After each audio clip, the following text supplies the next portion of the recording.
Call to order this meeting of the Audit and Fiscal Sustainability Standing Committee of the City of Albany. I'll read the land acknowledgement statement. The City of Albany recognizes that we occupy the land originally protected by the Confederated Villages of Lishan. We acknowledge the genocide that took place on these lands and must make strides to repay our moral debt that is owed to this indigenous people, specifically the Albany tribe. We thank them for their contributions which have transformed our community, and we will continue to bring forth growth and unity. The City of Albany commits to sustaining ongoing relationships with the tribe and together build a better future for all that now make this their home. City Clerk, can you call roll, please? Councilmember Jordan. Here. Councilmember Mickey. Here. First item on the agenda is approval of action minutes. I have no adjustments. I will move approval. And I'll second. Councilmember Jordan. Yes. Councilmember Mickey. Yes. And then it's approved. It's a little bit odd that we have to vote on something that we both have to nominate for the motion, but it's good that we follow the law. I have seen people vote against things they seconded. It's been years, but I've seen it happen. Let's see, item 3, public comment for persons desiring to address the City Council Standing Committee on an item that is not on the agenda. Please note that each speaker is limited up to 3 minutes. The Brown Act limits the committee's ability to take and or discuss items that are not on the agenda. Therefore, such items may be referred to staff for comment or to a future agenda. Any public comment? Not seeing any in the room, any online? Okay, moving on, we can skip item 4, no presentations today, but we do have item 5, 2 items to discuss. Item 5-1, follow-up discussion on potential changes to investment policy related to environmental, social, and governance investing. Staff, can we have your report, please? Thank you, Chair and committee member. Raina Schwartz, your Finance Director. The item before you this afternoon is a follow-up to our conversation last month on this topic. There were a few questions that were raised at the committee meeting that we have provided answers in the report itself. So some information, some was available, some was not available. That information is all provided in your packet. And then there's a summary of the kind of potential strategies that could be used for moving us toward more of an ESG investing model with our investment portfolio.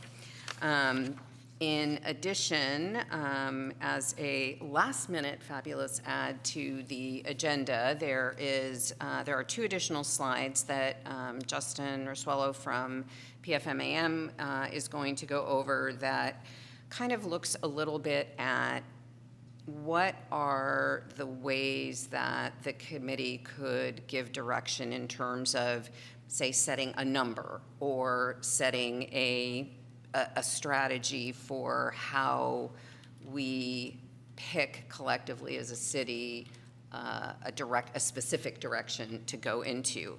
And they were able to provide us today some additional data that shows a bit the distribution that you were asking about in terms of kind of a, it's not in the shape of a bell curve, but it is a distribution of what % of their total investments approved fall into sort of low, medium, high, et cetera.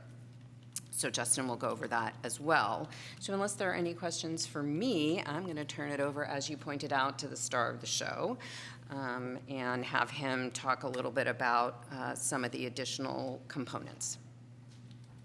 Okay, they're ready for you. They all just turned right away, so. Committee Member Jordan, Committee Member Mickey, thank you both for your time this afternoon. One thing that we received was some requests for additional data, and we wanted to do our best to try to provide that to you all. And here you can see on the screen the 2 additional slides. This is a cover, but the next page really just goes over a summary of what the city could potentially consider, and we're essentially proposing 4 potential things here that you all could look at, plus or not an additional sort of environmental exposure if you wish to pursue that. So this is kind of trying to hone in maybe on those prior slides that we went through in our last meetings. So the first one is a sort of universal rating where we just limit the ESG risk ratings for the issuers held in the portfolio to those that are either medium or lower. It's a pretty simplistic view, but we think that, that could potentially capture what you might want to achieve. The second one, number 2, is a relative rating where issuers have to rank in, for example, the top half of their sub-industry before they're, for example, just kind of knocked out of the sort of investable universe for the city. And that is based on ESG risk ratings within the same industry. The third one is a universal rating with an exception rule. And I'm going to go a little off script, but I feel like some of our clients generally kind of lean in this direction. So if you look at neighboring jurisdictions that I know, we have sample sort of portfolios or sample, how do you call it, that one might look to in the public domain, right? East Bay Regional Park District, for example, we work with them. I believe that they sort of lean toward this. Issuers must have medium or lower ESG risk, but they can have high ESG risk so long as they're within the top 25% percentile of their sub-industry category. So then it doesn't, fully knock out, for example, I don't know, I'm trying to think of recent names that might have been risk rated high. I want to say maybe Walmart, maybe Toyota, those sorts of names, they kind of will be in the high category, then into the medium category, and these things change periodically. Finally, the fourth one here is a combined absolute and relative ESG risk rating where eligible issuers for the city's portfolio must be medium or lower rated and must be in the top half of their sub-industry category. So that would be probably perhaps the most strict. Obviously, you could go even, deeper into this, restrict it even further, not just medium category, only go low. I mean, that would certainly, narrow the focus of the universe, but these are some sort of ideas. And then as I mentioned in our prior discussions, you could also emphasize environmentally linked risk exposures if you wanted to pronounce your commitment in that specific way. So one other way that we wanted to show what the impact would be for the specific approved list of about, call it 300 or so names that we have within our investing universe. So the overall approved list, you can see that at the top set of the bars here. Generally, no data are found for 1%, about 1% high risk, or 1% severe risk, 5% high risk, 45% medium risk, 47% low risk, and then 1% negligible. So, maybe this kind of illustrates why one might want to consider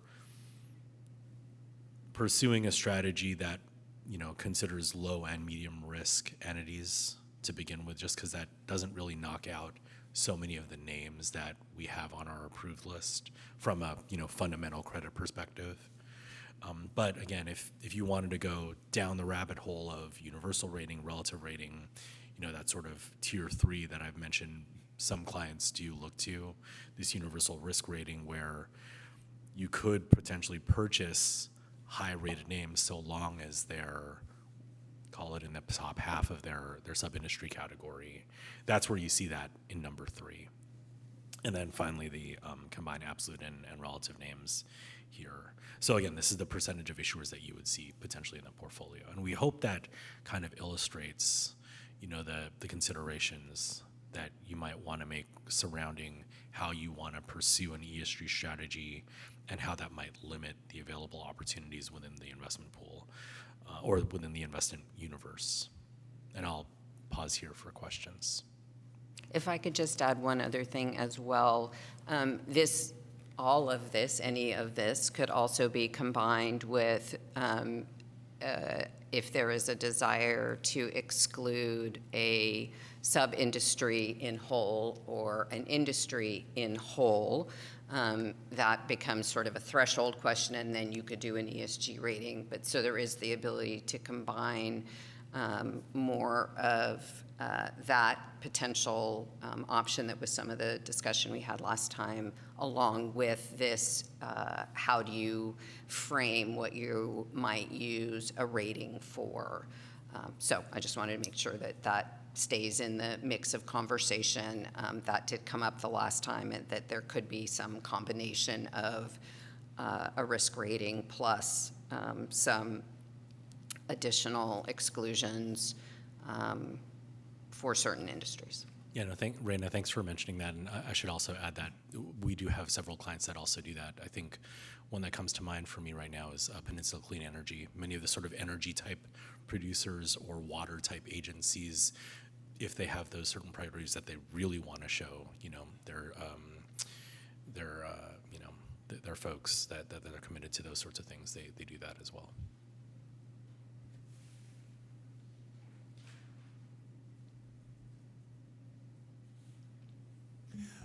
Thank you for the further information and the further options. In number 3, the exception rule, what was the exception rule that was applied there? Was that the 25th percentile? That's right. Okay. Yeah. So if you go to the prior slide, it's described there. So it's low and medium risk, Right. or I guess essentially medium risk and better, plus high risk so long as it's the top 25th percentile. You could go top 50th percentile. You could, it's up to you how you wanted to shake that out. So in that next slide, and that's by industry class, not sub-industry, or? That's within the sub-industry category. Sub-industry, okay. Okay, my question was going to be, so there are some industries where, at the 25th percentile, it's in the high-risk category, which seemed like, wow, that's kind of amazing. But sub-industry, I could see that might be more likely to occur. Do you know offhand sub-industries where that's the case, as an example? I don't know offhand. Yeah, that's fine. Just I ask. I don't always expect the answer because it's a lot to have loaded into your head. So Well, but I think that as Raina mentioned, the SRI type or the specific sub-industry exclusions or industry exclusions might be a way to kind of further hone in on that. Sure. Yeah. So this goes partway to what I was curious about, which was a cumulative distribution curve. So rather than the categorical low, medium, high, at a finer granular level, so I could see, if we set the threshold at 26 ESG, total ESG score, for instance, what percentage of the companies that are vetted in by you as an asset manager would be excluded. Does that make sense? So these breakpoints are 20, 30, I don't know, I can't remember I know that the breakpoint between tens. low and medium is 30, but I was curious, what happens if we did, so 30 is the breakpoint between 30 is the breakpoint between Medium yellow and high. orange? Yeah, that's Yellow and orange, right. Yeah. So I was curious if we did something intermediate between 20 and 30, what would be the consequence in terms of how many companies would be excluded? Well, I guess I should back up a bit. So are you thinking of potentially just saying achieve this score and then Yes. I see. Yeah. So, it would be similar to the universal rating. But right now, this example, the universal rating that's set is 30, if I understand correctly. If I don't understand correctly, please correct me. But I believe the ESG score, it is 30. So I'm curious what happened if we set it at 26 or 27, or just to see the full distribution so I could see what the consequences are of different thresholds that we could set. No, so that first of all, that's a great question. I'm not sure what exactly the ESG risk ratings for each of these sort of sample portfolios that you see on screen might be. Generally, the way that I've seen our clients pursue an ESG strategy is by saying we want to focus only on approved issuers that are rated, for example, medium or better, with, for example, that sort of high risk 25th percentile, caveat. And then from there, we then generate a score, and then we kind of, each quarter, we'll monitor that score and see how it performs. We don't generally, so for example, for the portfolio, right, we don't manage the portfolio to an expected return that you want to see each quarter, like 4%, 5%. Yeah, I understand that. So I think for us, it might be difficult to, for example, guarantee that an ESG score would be, for example, 25 or 26 every quarter. Right. Well, yeah, so I think that question came up last time, is if a company goes over the score after investment, Oh, I see. then what happens? And that's a separate issue. But in terms of the screen, at the moment of the investment decision, there's a screen.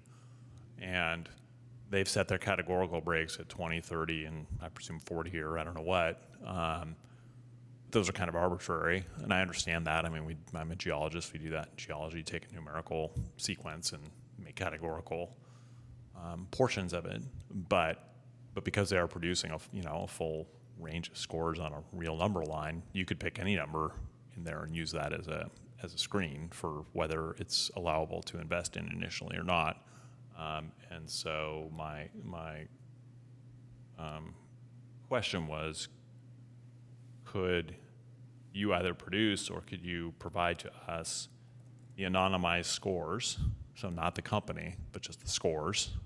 And my understanding, if I recall, is there's some 300 odd companies that have been vetted in as potential investment vehicles. And so there's 300 total ESG scores. And so if we had those, then we could rank order them, just order them from the lowest to the highest, and then we'd see, okay, if we set it at 26, then we'd be excluding 20% of that 300. If we set it at 25, we'd be excluding 23%. We could see what the consequences are of picking different total ESG scores as our threshold, rather than just going with 20 or 30. I hear you. I think it sounds like you're asking for additional information to see the anonymized data. Yeah. I think that's something we could try to dig into a bit more if that's where you want to go. Mm-hmm.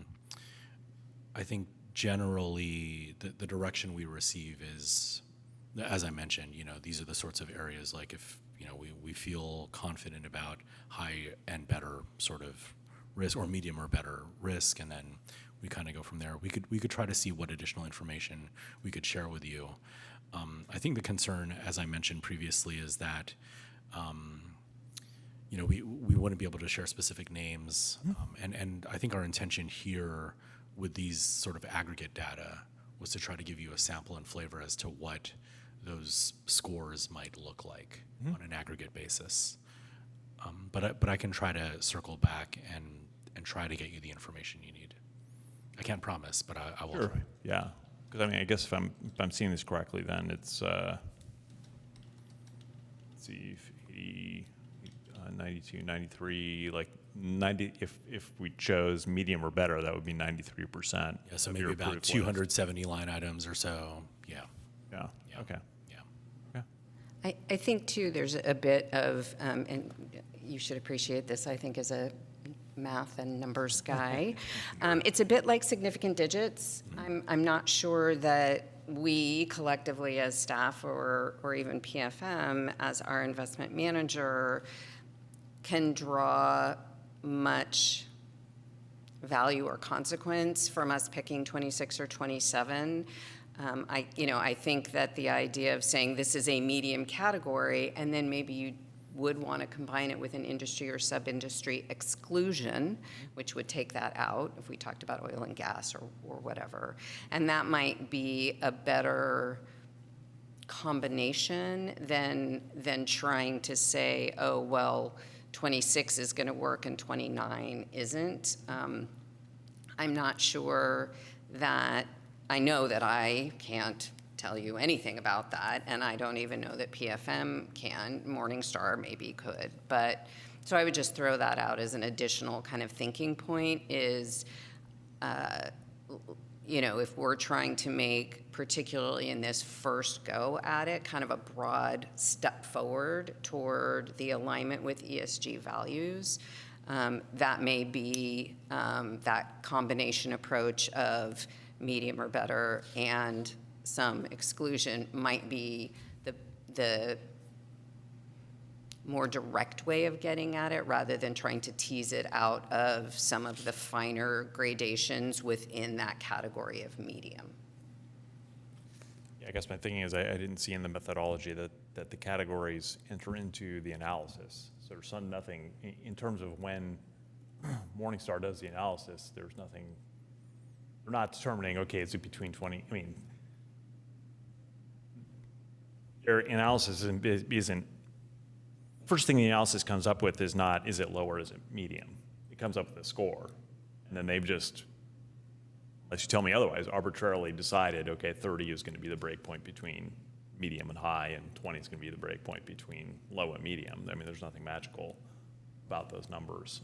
So if we go with those numbers and we're just kind of going with some arbitrary decision they made, which I don't know if it's any better in terms of the analytical method. I haven't seen anything in the analytical method that says, okay, we look very finely at whether it's over 30 or under 30. They just come up with a score, and then wherever it is, and then that boundary gets applied afterwards. So in that sense, it seems no more arbitrary than if we just picked 26. Another way to go, well, I'll get into it in a little deliberation. That's my question. I guess a follow-up question, Councilmember Jordan, would, if you're even able to produce these numbers that the Councilmember Jordan's asked for, is it useful to see it at every number, or is it more useful to see it like, score better than 5, between 5 and 10? At what level of precision do we really want them to be breaking this down? Right.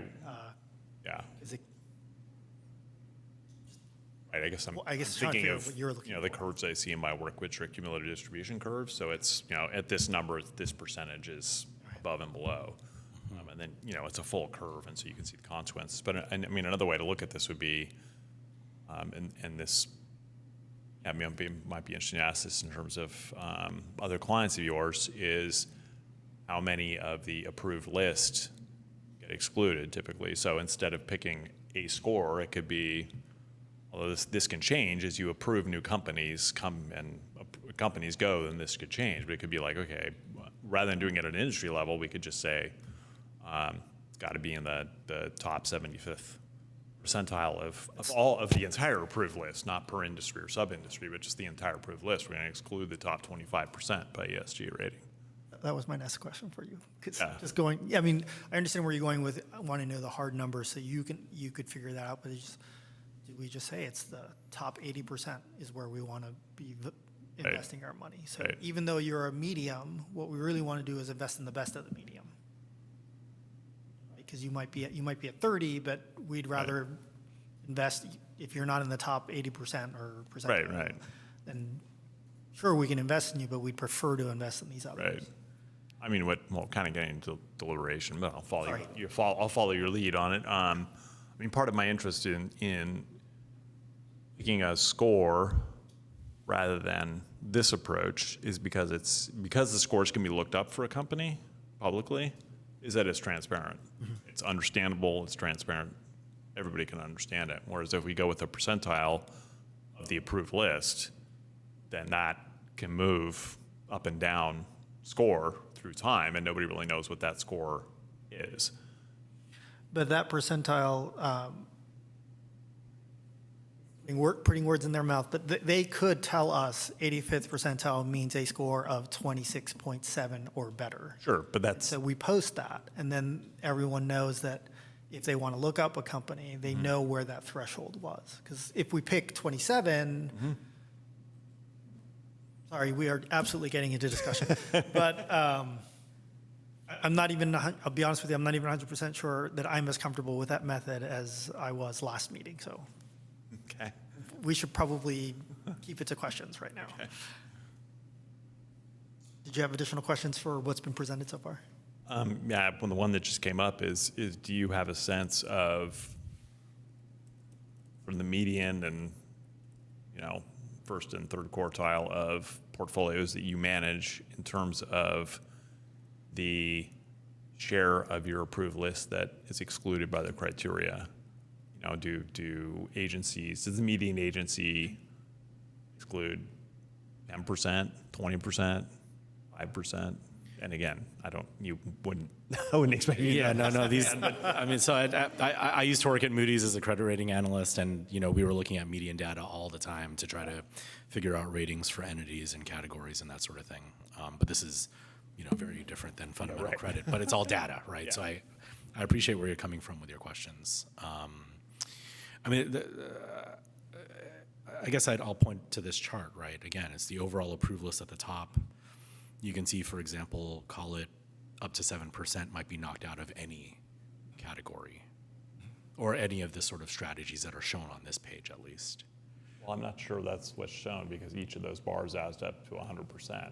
So if you look at, for example, the top line, this is the overall approved list for everything that PFM Asset Management has on our approved list.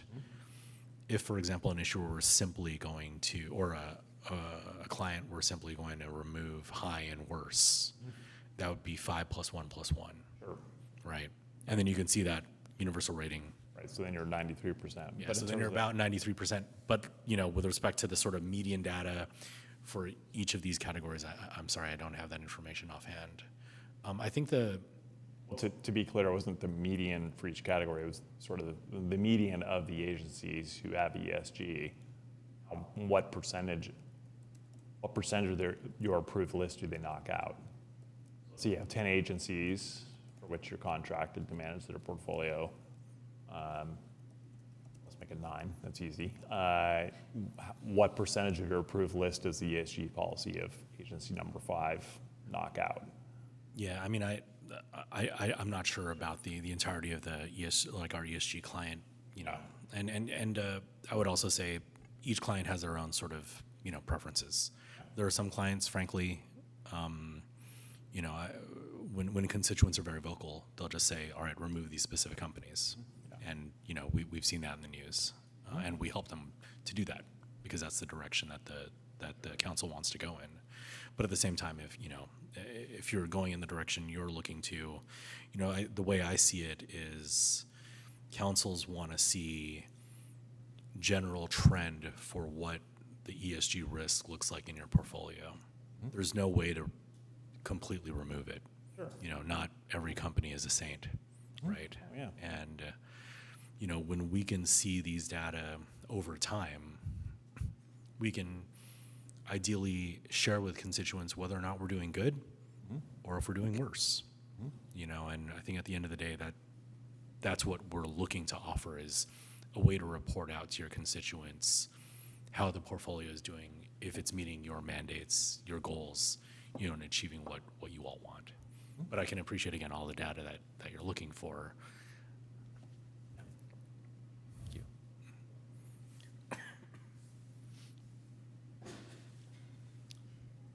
Any other questions? No, thank you. Okay. I have questions, but they're really about the overall, so you have more slides. Am I correct in understanding that? Oh, no, that's it. Okay. So in the backup that was provided, I was trying to figure out perhaps where I reread the staff report many times to make sure I wasn't missing something. There was something called a environmental cluster score, and I didn't know what that was.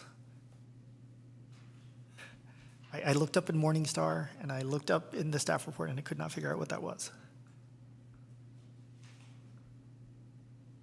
It's in the tables that are provided in the staff report. In the tables, the data, Justin, that Sarah provided, that is a component of the overall score that is focused on the environmental components and not the other the other SG components. I see. So that's a component of the ESG, and the reason why I couldn't see that is because we don't have access to the Morningstar specific data. Okay. That is correct. Perfect. Thank you. Now I understand where it came from. That's helpful.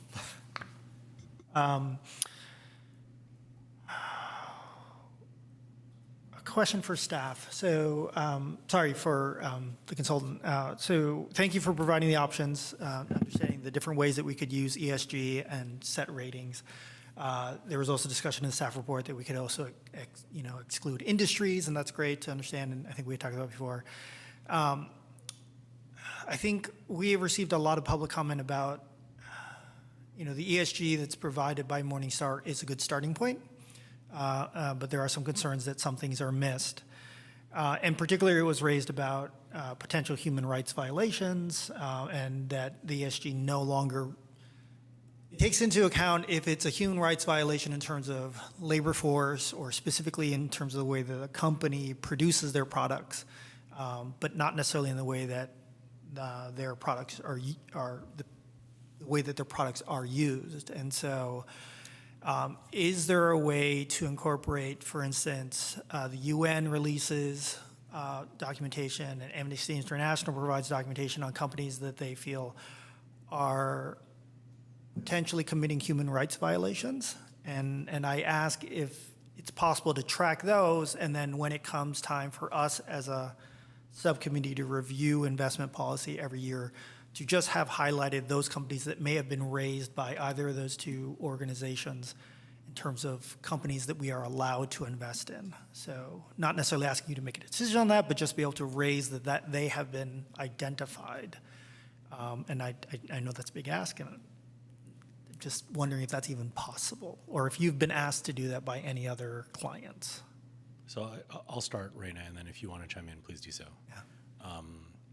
So in one recent example, another client of ours had what was called a BSD list regarding the conflict in Gaza and Israel.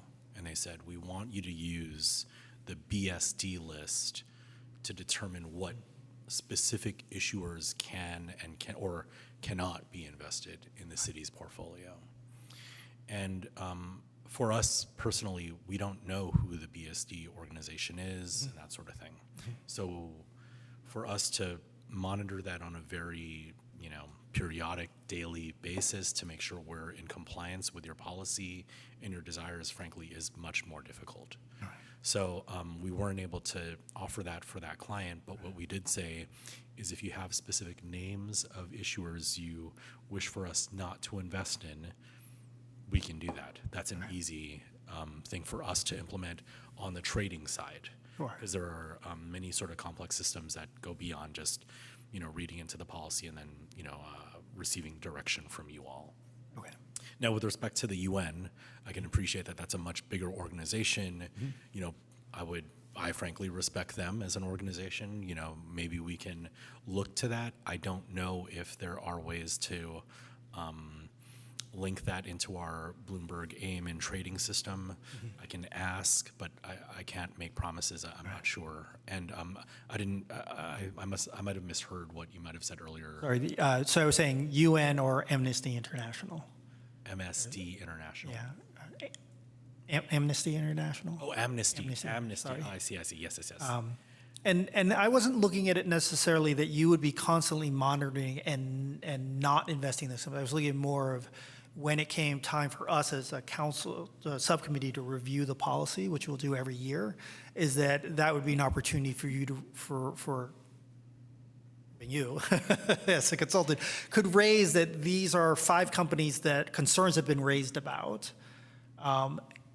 Subcommittee, what would you like to do with that information? Not necessarily asking you to be referencing Amnesty International or the UN list and constantly changing who you're allowed to invest in. That it would be on a yearly basis, we would make that decision so that it's not constantly having to be watched which report came out, or maybe the UN or Amnesty International comes out with something in January, and then by the time September comes around, the list is changed because maybe the corporation has changed what they do. And so it's really more of an annual basis as opposed to every day or every week, or I'm not even sure how frequently you're investing our money. So that you wouldn't have to track it that way.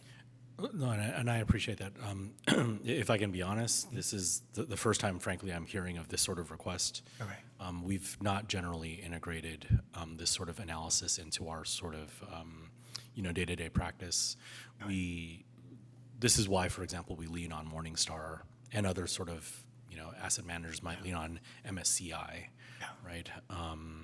Because we can integrate these into our trading workflows and make sure we're fulfilling your desires on a daily basis, not just an annual basis. So I think this is something that I'd have to circle back about. I'm really not sure. Okay, thank you. Lorena, if you have anything to add. Just, quick Google, because she can look at the computer. I'm trying to actually stay present with what you're saying. I'm not sure, I think it would be more complex than just a simple UN look, because, the UN is not really necessarily an organization that takes on as its task identification of companies for boycott or divestment or whatever. So now we're mixing and matching quite a bit more, and so we would need to think about how that might play out.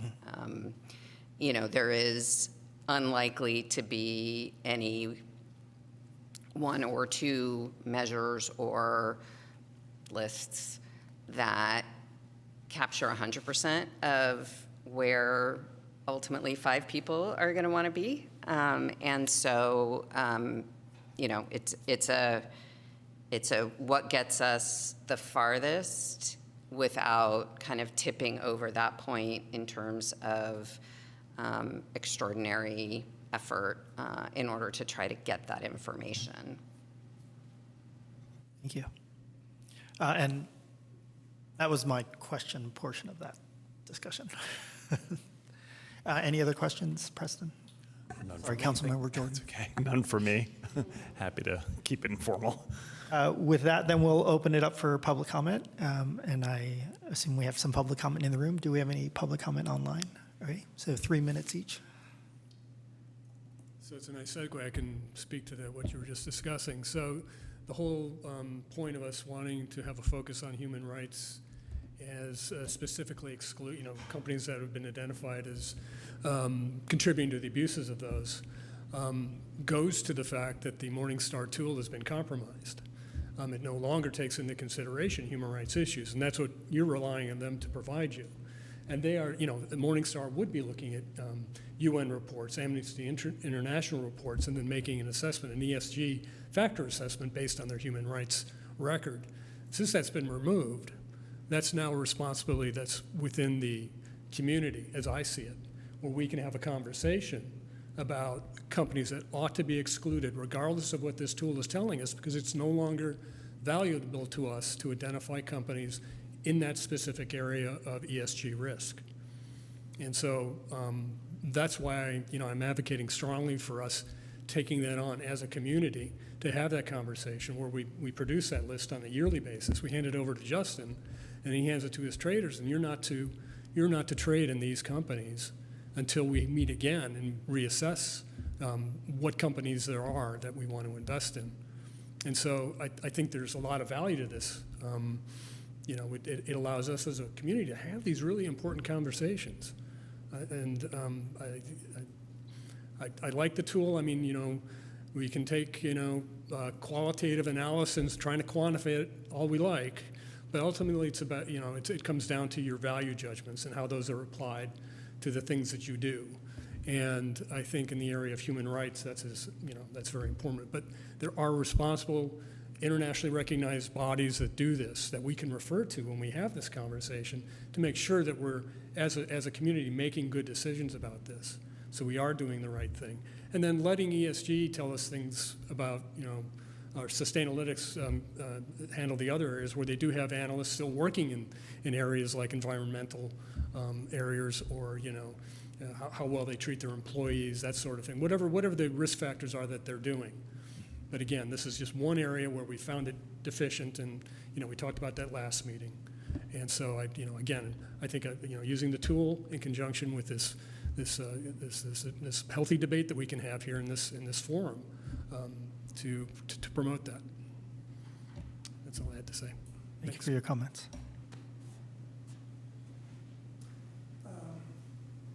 I'd just like to follow through on Peter's points.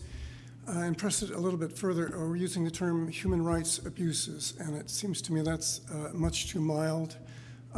If we're talking about crimes against humanity, war crimes, we can be much more specific about which countries are dealing with that, and the companies that we might be investing in that are aiding and abetting in that. And that, I don't think, is that difficult of a thing to find out. We have done our due diligence in checking on what's been on the list so far, and it wasn't hard to find them. And I don't think there's much debate about what they are. And if we just put it in as a general statement of principle, not just environmental concerns and labor relations concerns, but concerns of war crimes, crimes against humanity, and if need be, we will make our own decision on that outside of any general agency that's making a claim to do something like that. Okay. Okay, thanks. Thank you for your comments. Not seeing any other comments, we'll bring it back for council discussion. Yeah, I don't think I've, based on the information that's been presented, inclined to shift from my position when I came in, which was, I think, alternative 4, which was to have a Sustainalytics score, then plus the opportunity for individual company exclusions that otherwise would pass that screen. I think that's termed the hybrid approach. And I'm inclined to just trying to keep it simple so it's more understandable. Yeah, sorry? Okay, yes, okay, yeah.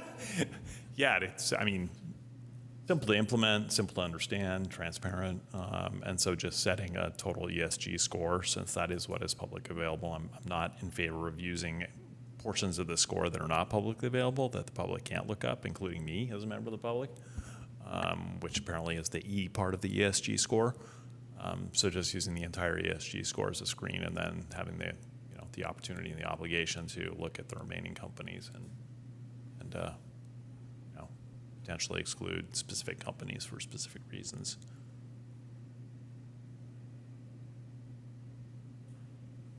I'm going to repeat back to you to make sure I heard what Sure. you said correctly. Yeah. So you're saying go ahead and use ESG as a first screen, and then go ahead and, did you say, and then specifically exclude companies or not explicitly?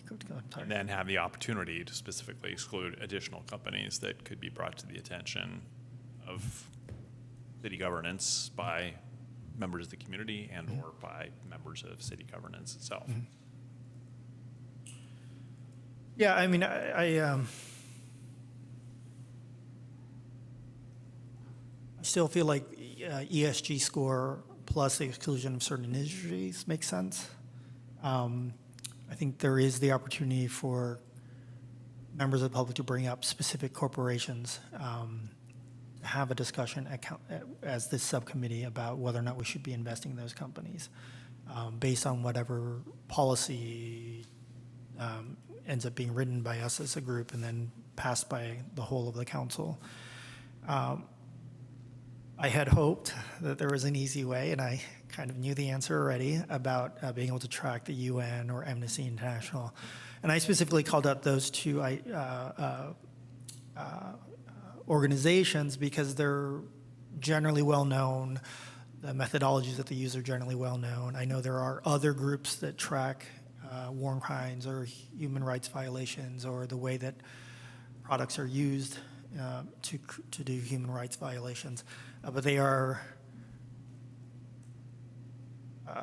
perhaps not as well known, and it's hard to understand what biases there might be in those organizations versus whatever faults you might have with Amnesty International or UN. You understand where those biases are, and you understand where they're coming from. For instance, I was a bit saddened to see the way that the UN phrased their statement about potential, and they added all these caveats to something that seemed pretty much more straightforward. They could have put it that it was just, you were complicit. But That is the UN, and they are an organization that is what I think they will normally do. So I think a backup, another option is that members of the public are able to raise corporations for us to consider. One of the things I noted, were we to change our policy in the way that we write it, say about specifically call out human rights violations, one of the things that Amnesty International specifically was in one of their more recent articles, which I would not have run across except for if I had not done some research on this, which was calling out specific companies on their use of palm oil or their dependence on palm oil, and because the palm oil industry is so rife with abuse in terms of the labor force, that those companies should reconsider. And so that adds another. I understand. Generally, the comments we've received are about specifically one company and one particular piece of machinery that they create that is only used by pretty much one country and only used in one way. But if we were to expand the human rights, include human rights violations, then it would open up the ability for a member of the public to raise a concern if they had about a specific company that we were investing in that was linked to palm oil or other abuses that may or may not show up on the ESG report through Morningstar. My hope is that Morningstar is actually capturing that because they are including human rights in their calculations still. It is more in the production or the chain, what is it called, supply chain process, as opposed to what happens with a product afterwards, which I believe is the main concern, what we've heard generally from the public. Not sure where to go with that, but that's generally where I feel comfortable right now.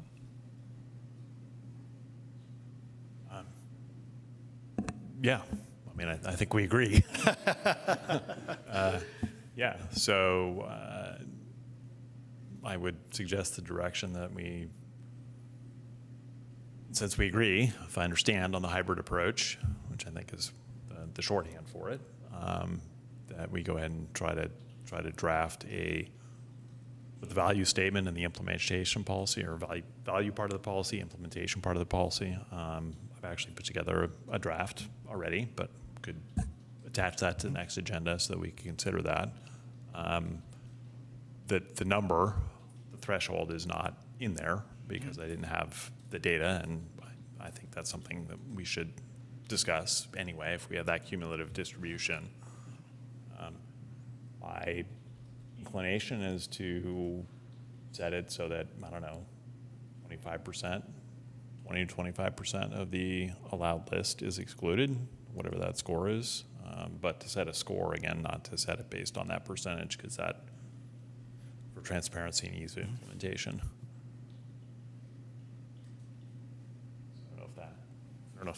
Well, do you agree with that, number one? And if you do, does staff understand what I...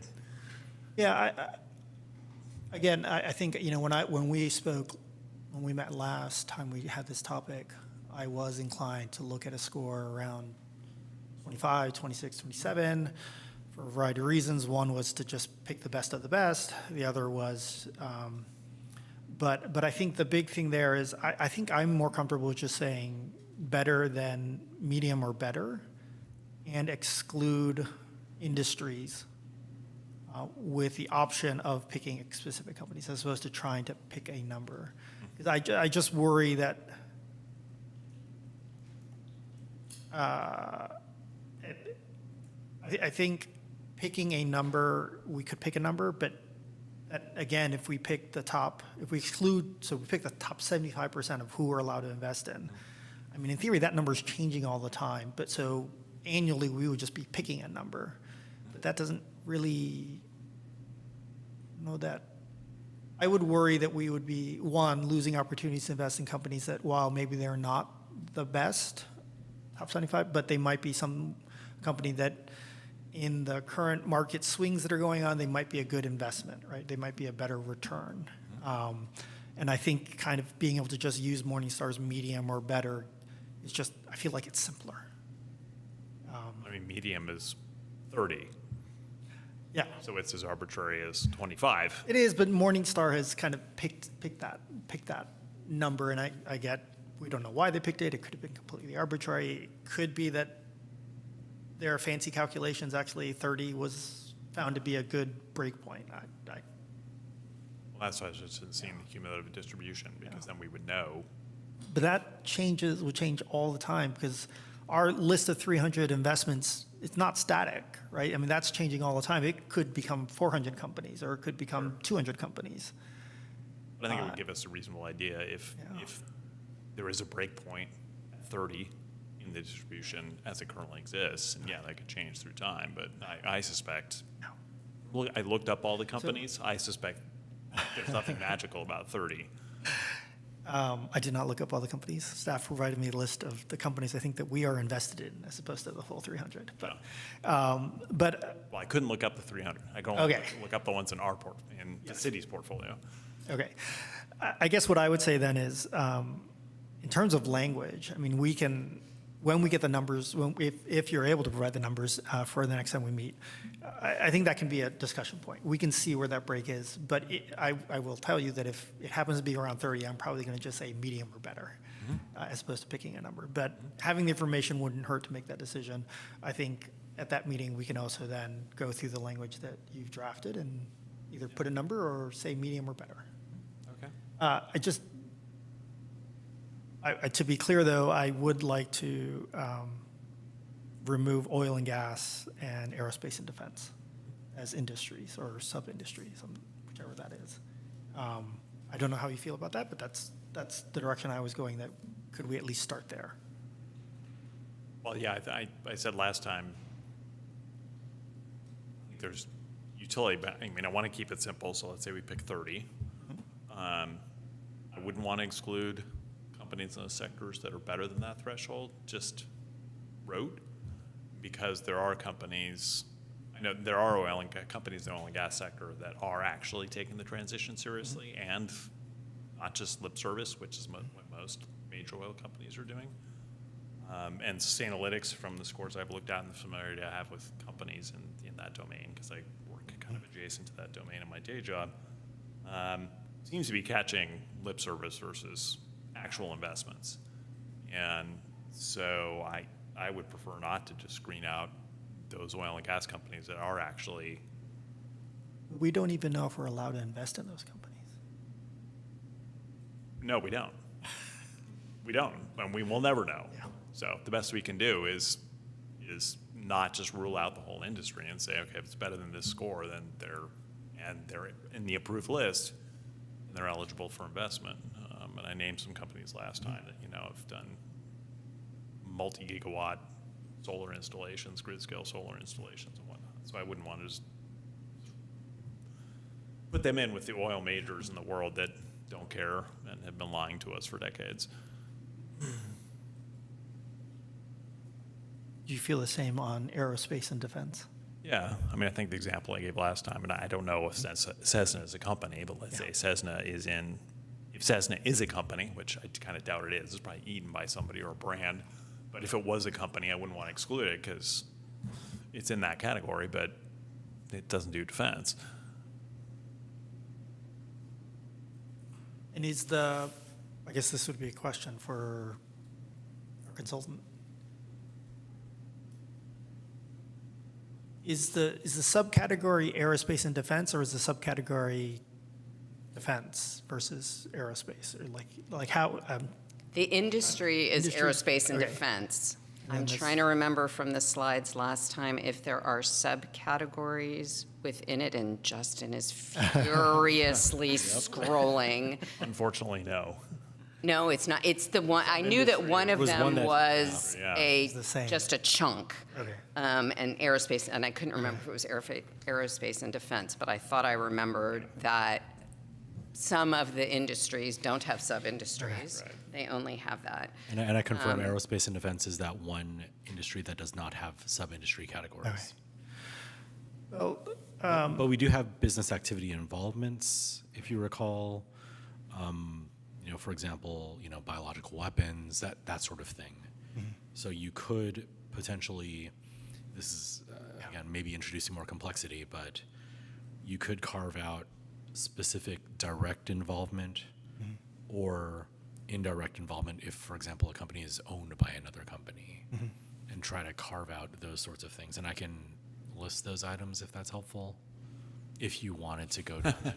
No, I guess I'm reconsidering a little bit because we still have the opening of specifically, even if a company somehow scores better than whatever our threshold is, and it's in the aerospace and defense industry, and it is one of the companies that we would prefer not to because they are primarily military, producing for the military, we still would have the ability under the policy as described to exclude that company.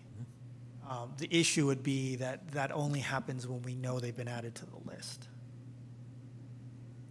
So if the investments are going on all the time, we don't know if, let's just say Boeing or one of the other, if they score a great score, we don't know that they're on the list until we've purchased it, until it shows up on our purchase list. Right. And in which case, we can direct the sale of that, but there, if I remember correctly, there can't be consequences to selling something before its maturity date. Is that correct? Yeah, there's a potential for loss or gain depending on, you know, how far out when the maturity date is and how close we are to par. So I should also just emphasize that these ESG risk scoring and the sort of methodology that you all prescribe to us, that is applied only at time of sale, or pardon me, only at time of purchase.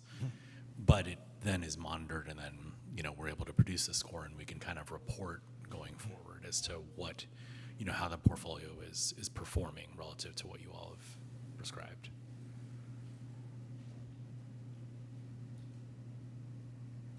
That is probably the crux of the issue for me in terms of not excluding.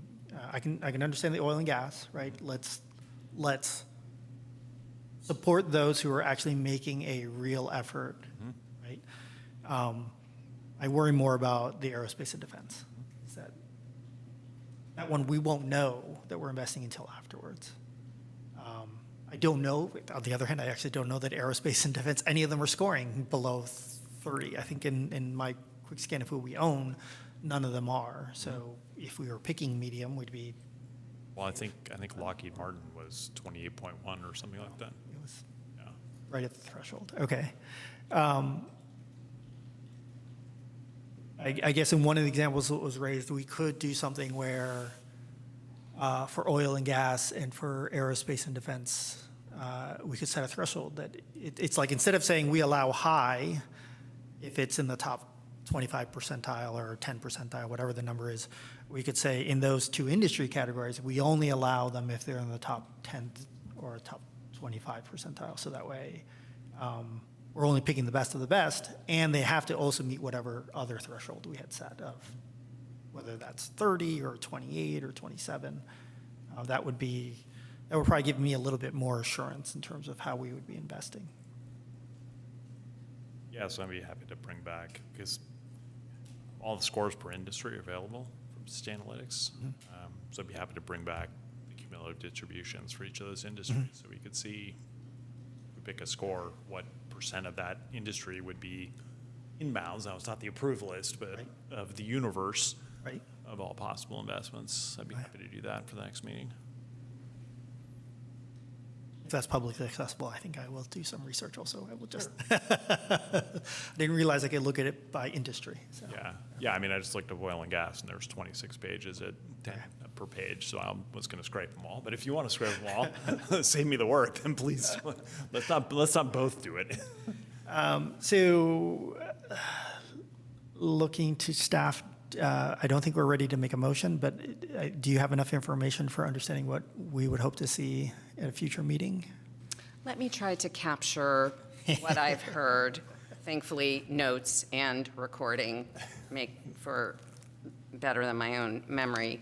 I think we can start to put the frame to, and PFMAM has provided us some sample kind of model language they use with their clients, so we can, I think, start to frame out some of the pieces that might be in a policy.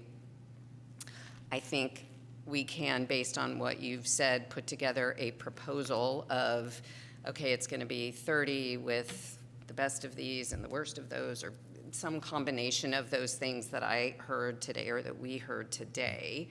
And then maybe you've got a package that comes forward that is maybe 60 or 70% of the way there, and then you're able to make adjustments to that as opposed to sort of near clean sheet, which is always much harder to do. So I think we collectively can do that. You know, the question is, I think in part, you know, we want to continue to move this forward. So our next committee meeting, I can tell you for sure, we will not have time to discuss this because we're going to talk about the budget. So at some point, you know, when does it move to the city council for a full discussion? Because there is going to be interest at the full council level as well.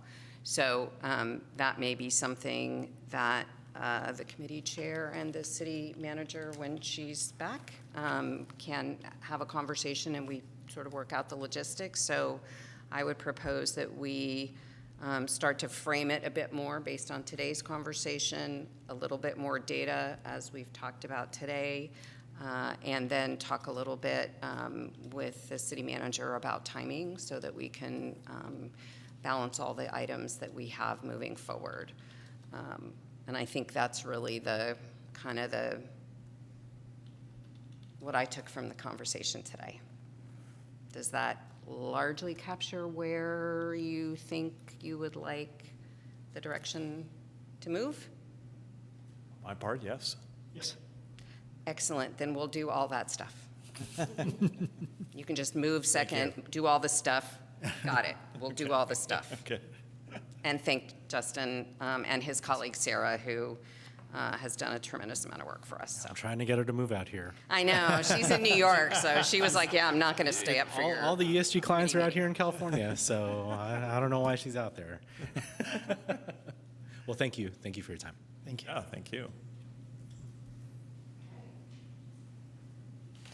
All right, thank you. Committee members, are you ready to move on? We do have a hard stop today as there's another committee meeting in here this afternoon. So we will stop. And now, I don't know, it's we're going to talk pension education and pension funding. And I've lost all of my order of my pages. So thankfully, the clerk is going to put this up. So the second item on the agenda today is to talk about pension funding. Pensions are a major component of any city, any government budget, and so pensions are a big part of what we think about for our own budget, and it certainly has come up a number of times in prior budget conversations, et cetera. So these costs have continued to increase significantly over the last several years, with a little blip down during the year after there were great market returns, and then the CalPERS lost money after that, and they went back up. So you can see that UAL payments do vary significantly over time, and although generally speaking, they have been up. And so we'll talk a little bit about what goes into all of our pension costs and what are some strategies for potentially dealing with pension costs over the long term. I will say that, you know, spoiler alert, the answer is it takes more money than we have available currently to make a big dent in any of our total long-term liabilities. So just to set that expectation. But there are strategies, and it is helpful for us to continue to watch this over time. So that's the goal of today. I'll try not to bore you to tears with pension funding, but I can talk about it all day. It's weird. I just love pension funding. You're not going to bore me. Numbers. Oh, excellent. Okay, next slide, please. So what affects pension costs? Salary growth is a big one. Investment returns, a very big one. Life expectancy, over the last 10 to 15 years, we saw for a number of four-year cycles where CalPERS looks at their costs, mortality rates, lifespan was increasing. Let me get my rates and my span in the right direction. People were living longer, and that was increasing our costs. COVID, our life expectancies took a hit, which kind of tempers our cost increases, but we are starting to see that come back, and so that will continue to play a role, I think, over time. There are two main components to pension costs. One is the normal cost, which is a percentage of salary or a percentage of payroll. The city pays a portion, employees pay a portion, and that goes into it. The other piece of pension costs for the jurisdiction has to do with unfunded pension liability. So CalPERS does their actuarial estimates. They add up everything it's going to take to fund what we anticipate pension costs are going to be out into life expectancy and roll it all back to a number. And it's like, okay, we only have money to fund 75% of what we expect over the long term, for example, whatever that number is. And that's what that UAL is. The UAL is it's the portion of the future anticipated pension costs that we don't have funding for. We don't have it sitting in a bank account waiting for us. So assets in the current pension plan don't match up with the benefits that we expect to pay out. And that's the kind of quick definition of a UAL, an unfunded liability, and it is essentially a debt. And it's a debt that CalPERS charges us 6.8%. So that's the interest rate we pay to CalPERS. When CalPERS earns 6.8% in the market or better, great, we don't fall behind any further. When CalPERS earns less than 6.8% in the market, that means we start to fall behind, and maybe now we're only 74% or 73% funded. And so that's what causes some of those discrepancies over time where you see those UAL numbers kind of bounce around. Next slide, please. Normal costs, we talked about this. There are, prior to 2013, CalPERS had plans that are referred to now as classic plans. In 2013, the state legislature passed what they call PEPRA, the Public Employee Pension Reform Act. I always have to read it because I always just say PEPRA, which was intended and has started to bring down the growth in pension costs over time. And it does that in a couple of ways. It increased the formulas. So instead of having 2% at 55, meaning you get 2% of your final salary for each year of service, as long as you hit age 55, the formula for non-safety employees is 2% at 62. So now you get 2% at 62. It also, and those salaries that are counted toward pension are also capped. So you can make $200,000 a year, but your pensionable compensation is capped at, it's about $155,000 this year. So that increment that someone makes over $155,000-ish in a year, there's no CalPERS contribution on the part of the employee. There's no CalPERS contribution on the part of the employer for that portion of the normal cost. And the normal cost is split, unless there's some other agreement within the jurisdiction, 50-50. So if it's 20%, then it's 10% for the employee and 10% for the employer. The classic plans tend to have all different kinds of formulas, and you'll see that on the next slide. I believe it's the next slide. Yep. So there's a lot of data on this slide. All it goes to say is that it's complex. We have classic and PEPRA employees.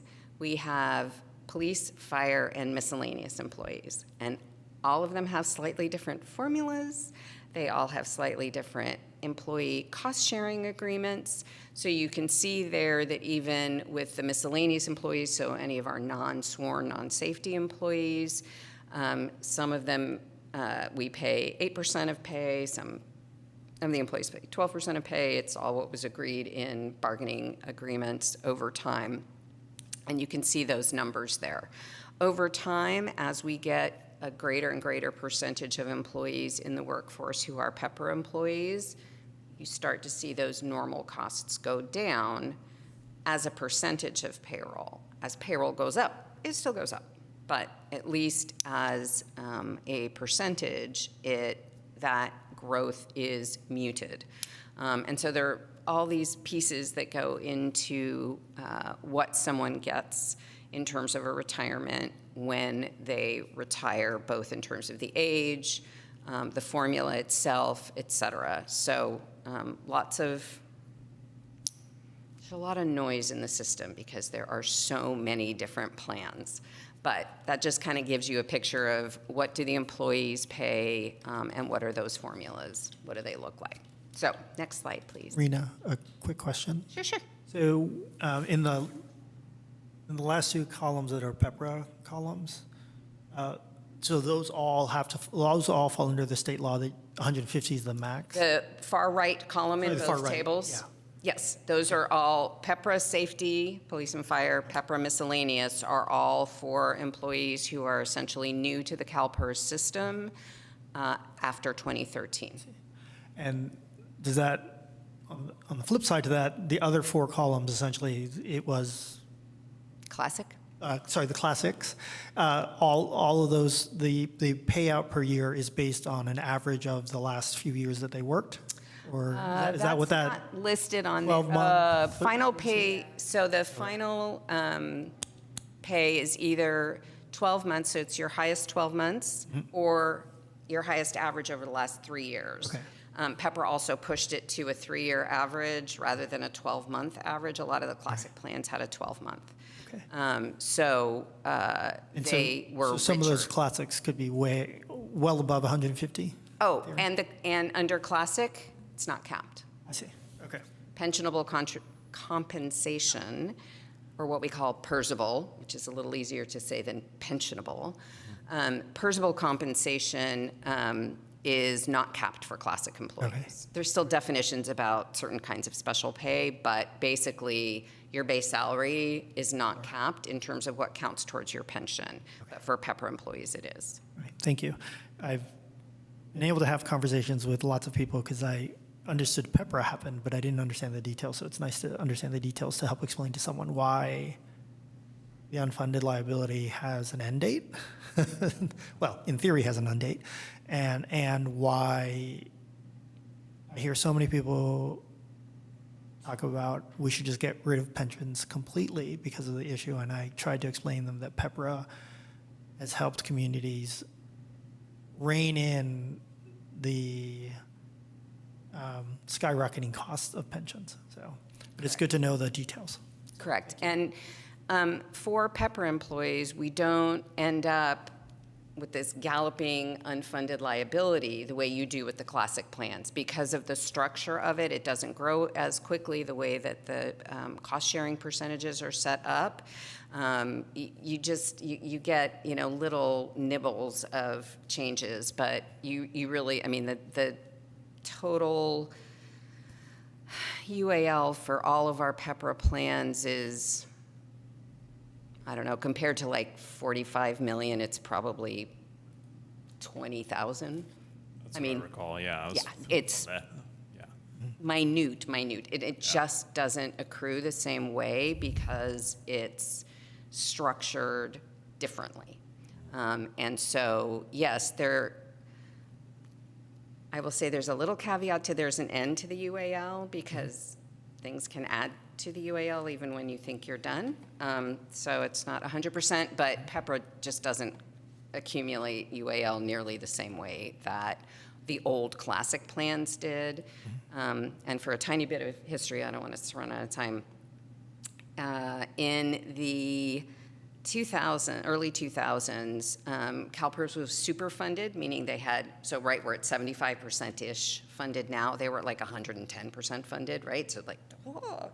So everybody, local jurisdictions, the state, increased those formulas to those higher benefit levels, and local jurisdictions didn't make contributions, and almost nobody did what we should have done, which is to say, oh, I see that I don't have to pay you this year. I'm going to put this away in a little pot of money for me when the world changes. The world was never going to change. It was going to be fabulous. So when the recession occurred, we went from being like 105 or 110% funded to like 69% funded. And it was like, ruh-roh, this is not going to work. And those formulas were baked into bargaining agreements. And so taking away anything radically, I mean, it's so hard to do. And you do see some cost sharing. So you see where our employees are paying a little bit more in some of those plans. Those were cost-sharing agreements that agencies reached with their employees, just like Albany did, that said, hey, we need your help, because the employer's paying on some of those plans where the employees are paying 13%, the city's paying about 20%. It would be even more lopsided had we not made those changes to the cost-sharing. Nonetheless, it still created this huge unfunded liability. And that was the original basis for that, is we went from being super funded and overly optimistic to well underfunded, and we've been scrambling ever since, really, to catch up. We collectively, cities and the state and anybody else who contracts with CalPERS. I could just confirm what I think I heard. So response to it being overfunded was to make the formulas more generous? Yes. Well, because we could pay the same and get more. Very difficult for us to now find millions of dollars in our budget. And that was a very common experience. And so you just had this ballooning of what that unfunded liability was. But yes, the answer was, we've got extra money, let's put it into more pension benefits. Onward. Onward, next slide. Excellent. Okay, unfunded, money in does not equal money out. You have a debt. It fluctuates based on investment results, among other things, but investment results are a big piece. As of June 30th, 2023, the UAL was $45 million. We had an interesting little dip, again, a couple of years ago because the investment results were high. That dropped down to the high 20s, I believe, and then right back up over 40 the following year as CalPERS had a poor investment year the year after that. CalPERS essentially amortizes it a little bit like you'd think of your home loan, right? They amortize it over a 20-year period. CalPERS used to amortize over a 30-year period. 10 or 12 years ago, they changed that to a 20-year amortization, which increased the cost to local jurisdictions. But in theory, will have us someday paying off that pension liability. So CalPERS calculates every year what the minimum is that we must pay them, our minimum amortization payment, just like your minimum house payment. You have to make a minimum house payment. We have to make a minimum UAL payment. That minimum UAL payment increased in FY19, it was $1.5 million, and most recently it was $3.3 million, and that was over a 5 or 6 year period. It's a very, very big increase. And under the current estimates, we think that CalPERS has said that our UAL payment, annual payment, will top out around $5 million in 5 or 6 years. And I'll talk a little bit about kind of why that is, that it's sort of down the line. Next slide. So what affects the formulas. So this is, I did not make up this graphic. This is somebody else's fabulous graphic. But economic data, demographic data, and then one of the biggest drivers is this investment performance. You can think of, in addition to sort of thinking about it like this, I think about it as a three-legged stool, right? There are three components to what goes in: employee contributions, employer contributions, and market returns. Typically, employee contributions are fixed by bargaining unit or in the contracts. The investment returns are what the investment returns. That means that the only balancer is employer contribution, which is why cities have typically seen such a big impact from all of these factors that have affected the UAL. Next slide, please. So this is just a little like, in case you thought things were straightforward, you see that lovely toward the right-hand side, 21.3%. We were like, yippee! And our UAL went down by like 12 million. And then they lost 6.1. And this is against a presumed 6.8%. So if they don't earn 6.8%, if they earn 6.7%, we lost 0.1%. Boom. So you can see that the compound annual return, if you now look at that almost in the,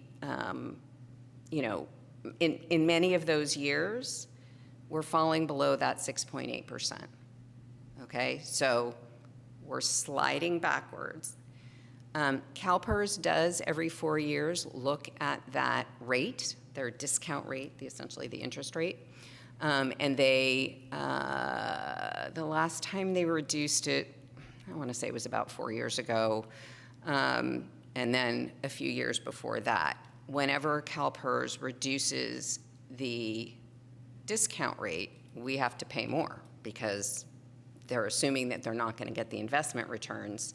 Three-legged stool, the only one that moves under our control is our payment to CalPERS. So next slide, please. This is just a picture of the bars are the UAL. The blue line is our UAL payments. There's a little blip there because of how they amortize things. It's not important what that will actually turn out to be, but you can see that we have payments for a long time to come. Next slide, please. Could you hold there? Okay, Sorry, I have a don't go. question. Sorry, if you don't mind. Yes. So the purple is in current, or no, is the purple in constant dollars? The purple is in current, oh, you asked me this the last time, and I think just it's constant, and I think the blue is in current, if I understand those terms correctly. no, they're the same. They're in the same dollars. Oh, they are, okay. So when it says contribution is $5.1 million at the peak, that's $5.1 million in today's dollars. Yes. Oh dear, okay, thank you. Yes. Yes, it is 5.1 in today's dollars. Okay, Unfortunately.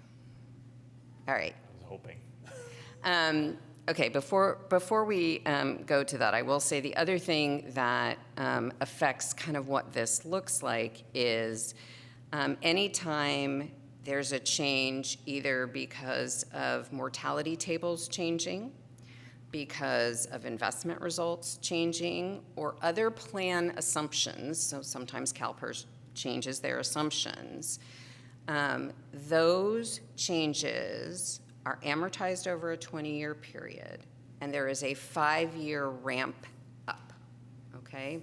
So a year in which there is a loss, and we know our UAL is going to start to creep up, the first year that it affects our payment, we're paying essentially 20% of what the final amortization amount will be, and then the next year 40%, the next year 60%. Interest continues to accrue, mind you. So it's not like we get a free pass. It's still amortized over the 20-year period. And it is, the ramp exists in both up and down directions. So if we have a very, very good year, we don't get all of the benefit at once when it hits our payments. I think the idea is that over time, so as the economy kind of does this, the payments up and down will even each other out, but it doesn't always work out that way. So a lot of things, particularly in the current market environment, can affect what that UAL picture looks like. The final piece that I'll say in that is there's a huge lag in when these things start to hit. So if in FY25, so by the time we reach June, if CalPERS has a less than 6.8% return, the first year that will affect our payments to CalPERS, absent a change in policy, is FY28. And then it's 20%. So the immediate isn't terrible, but you know it's coming. And as soon as you know what the number is at the end of the year, you can start to see what that pattern looks like. So. And we're accruing interest. And we're accruing 25 interest. and 28.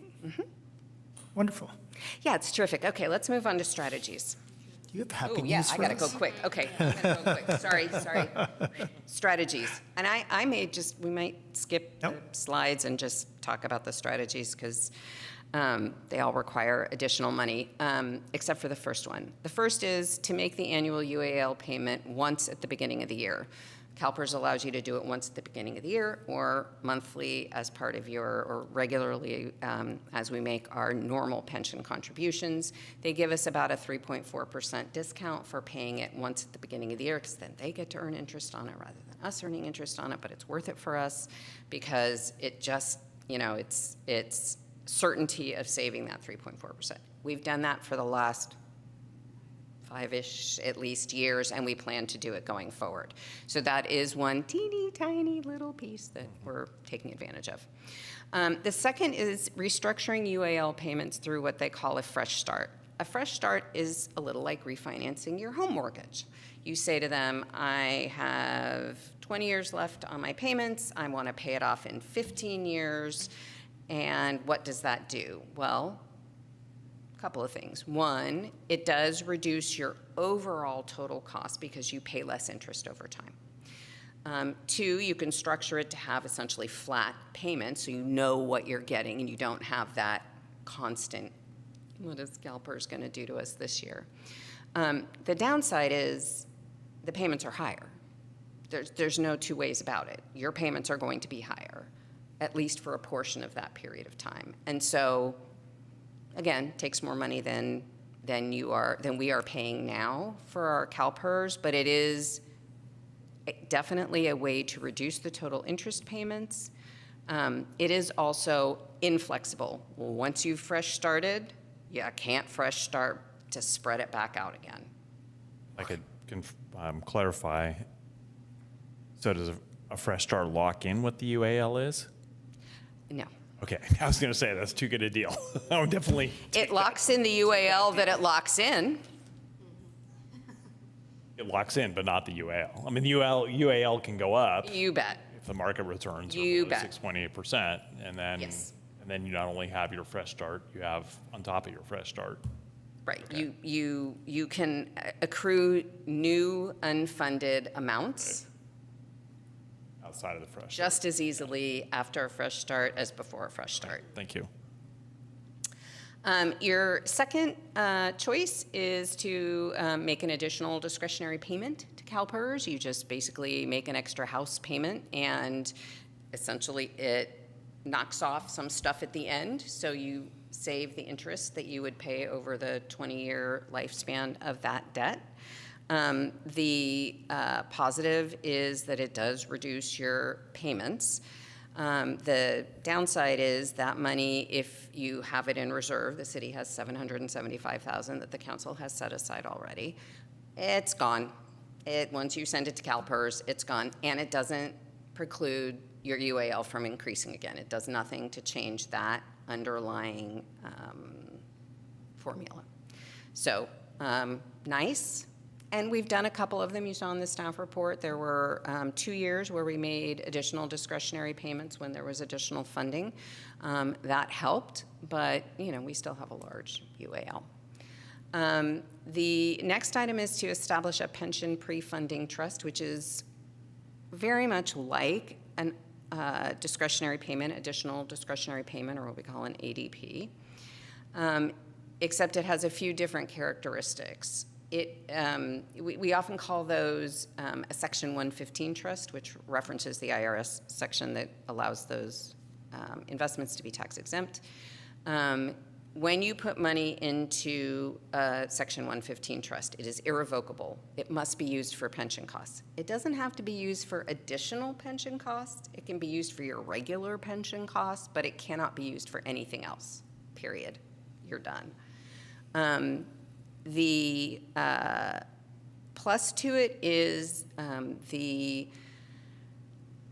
laws around what investments are acceptable are different for those Section 115 trusts. So there's the ability to invest in equities, which you typically cannot invest in, possibility for greater return, also possibility for greater risk. Oops. Right? Yeah, so there you go.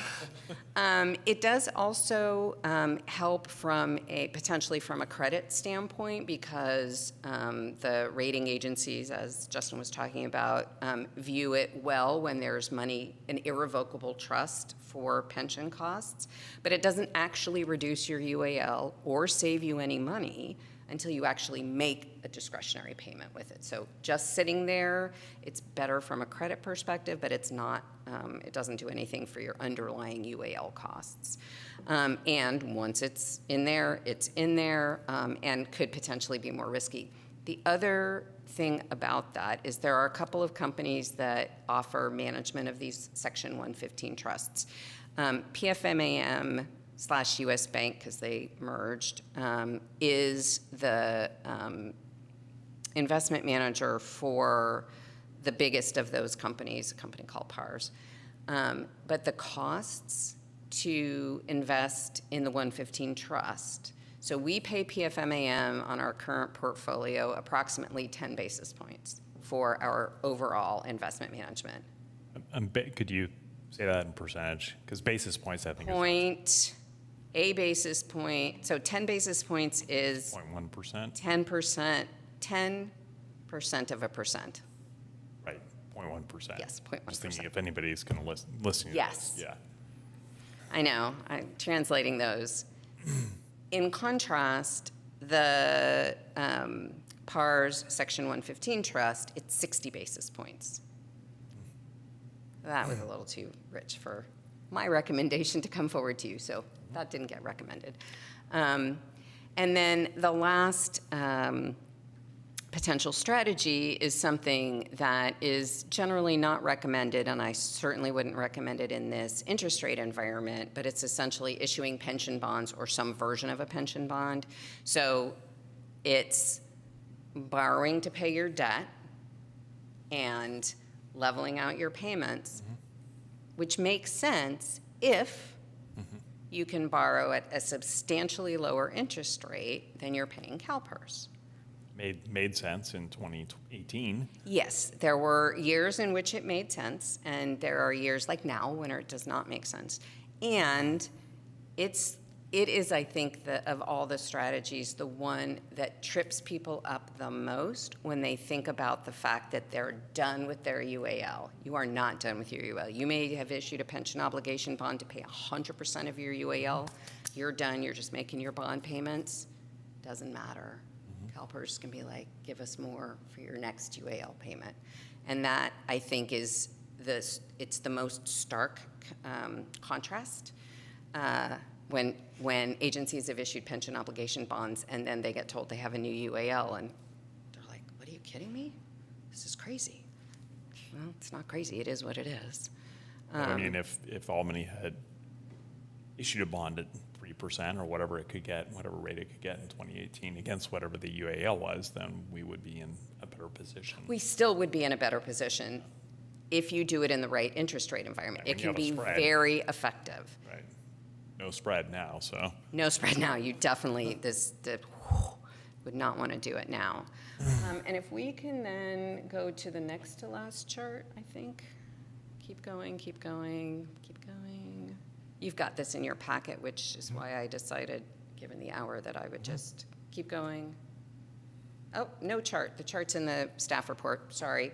It's not that exciting a chart, but it just kind of gives you a sense, too, that,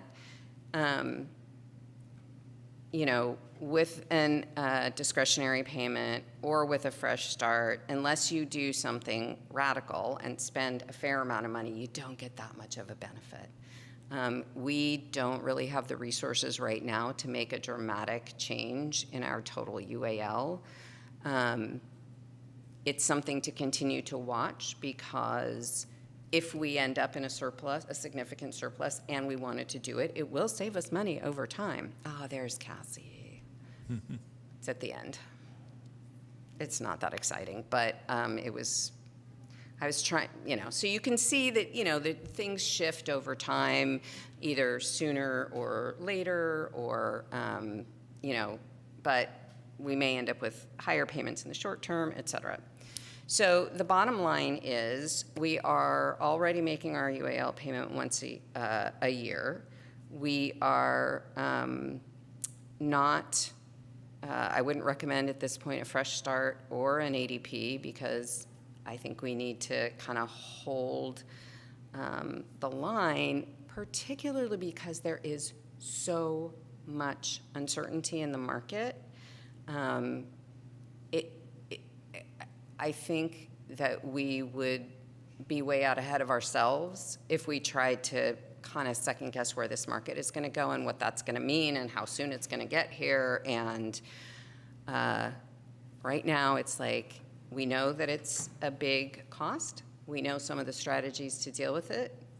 We're ready to take the next step when that's appropriate, but there probably isn't anything we need to do right now except continue to talk about this in the context of the budget and look forward. Questions? Questions? How can you possibly have questions? Questions. So prepayment is actually a 6.8% return. I mean, if we prepay, okay, which seems like a pretty good return to me. I mean, I guess it's not, you know, what the return in the market's been over 50-year periods, but so why wouldn't we prepay with the 775 plus whatever interest is accrued in that reserve account, presuming interest or income is accrued there? The primary reason at this point is the additional discretionary payment of $775 or some version thereof wouldn't make that much of a difference in the cumulative savings across the 20-year period. And once we spend it, we don't have it available to potentially help us in a year in which CalPERS makes a change in their assumptions, they've had a bad market year, and our UAL required payment by $1 million in 1 year.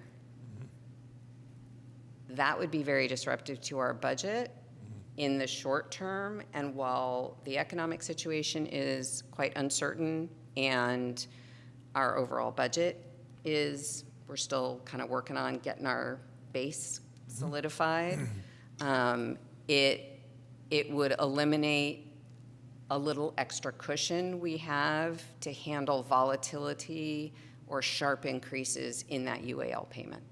Okay. Maybe not as much a question, but an ask. The UAL is, you know, the total amount is often cited or known by people. You know, it's some tens of millions of dollars, but our budget is currently bearing some of the load of that. Mm-hmm. And so I think it would be useful to me and maybe to other people to have that number broken down. If we kept paying the rate our budget is currently bearing, say $3 million, a little over $3 million, if we kept paying at that rate, how much of that UAL is covered? Which is conversely, how much of the UAL isn't covered by what our budget is already bearing. If that makes sense. So if we say we're paying $3.5 million, because it's easier for me to say, sure, $3.5 million, and it's going to be at $5 million, and there's $1.5 million in 5 years that is above and beyond, or you can grow that by revenue growth, expenditure growth, however you want to look at Right. it. Well, and it's to break the total, whatever, 41 million or whatever it is, by that. So because going up to 5.1, yes, it's easy to do for that year. Okay, it's 1.6 million more, but that's not 1.6 million every year. It's changing. Right. Whereas our budget is bearing, say, 3.5. It's a little bit less, I think, in the current fiscal year. Let's say it's 3.5 million. So say, our budget can bear 3.5 million every year going forward. What is the residual if you break the total 41 million by that? So the 3.5 million is going to cover more than 3.5 divided by 5.1 of the UAL, because it's not going to because it's not 5.1 million Yes. every year. It's only that 1 year. So I think having that breakdown, so it's like, okay, what do we need? What are we covering? And what do we need to cover? My guess is going to be we're actually covering like 30 million of the UAL if we were able to continue at 3.5 million a year. And I think that frames the issue in a more helpful way for people, because I hear people say, oh, we've got this $41 million UAL, it's a total disaster. We have to come up with $41 million in 5 years. It's like, well, we're already doing a lot of that already. I see what you're saying. Mm-hmm. So what is the part that we aren't doing? And then we can frame our mind around, okay, how, that's the number we can wrap our mind around. How do we get there? Assuming nothing else changes in terms of the overall size of the UAL. Yeah, right, yes. Yeah. Yeah. Most of what I have is discussion points, so I think we need to We're open gonna up run out for of time. public comment. Okay, no public comment. Raina, I really appreciate this presentation. This is, I think I had one presentation on the unfunded liability when I first got on council. Last year, we had at the Albany Mayor's, we had a presentation. Most of them were much higher level than what you talked about. We did talk about the volatility a lot, but I appreciate the details you went in today. I think knowing that we are about to go into budget, we'll talk about budget next meeting, and that the full council will talk about budget. My hope is that we are talking about that budget, knowing that it's a 2-year budget, but having the framework of knowing that in 5 years, so 3 budget cycles, 3 budget cycles from now, that's a big hit that year. If everything goes, even if everything goes as well as we hope, that 6.8 return, it's going to be a big hit in 5 years. That we have that in mind, because I like the way that you're thinking, Councilmember Jordan, about 3.5. We are managing to do that right now. And so if we can manage to keep doing that, then we've got a good amount that's covered. But I am mostly worried about what happens in 5 years, when it's not 3.5, but 5.1, which is a higher number because 5.1 is in today's dollars, so it's actually higher than that, but yes. I'm really hoping, Raina, that you can end this on a really bright note. Woohoo, next meeting is budget. Yeah. Perfect. Well, with that, unless Councilmember Jordan, you have something else you'd like to add? Yeah, so this just occurred to me. If we bonded on like a 30-year bond, then that would lower our payment. I mean, we wouldn't see a peak of $1.5 million more than we're paying now. Through like a pension obligation bond? Yeah. Yeah. If True. its maturity was much greater than the 20 years, and it's not even the 20 years is much. The payment would be lower, but the total interest paid might be higher. Sure, it would definitely be higher, right? So, I mean, that would be a way to trade off the future against now, but at least you'd be keeping it, from increasing. Like say, I think it was 3.3, go to 5.1. That's another 1.8. It's like a $30 million budget. That's like 6% of a $30 million budget. Anyway. I'm not going to go there. I'm going to keep us on a positive note, because I think that, I'm not that gonna go is down. potentially positive. I mean, if no, we can- that's if we what can that's why I'm going to end there. okay, I'm not going to throw in my. Oh, I see. But remember when Raina said this?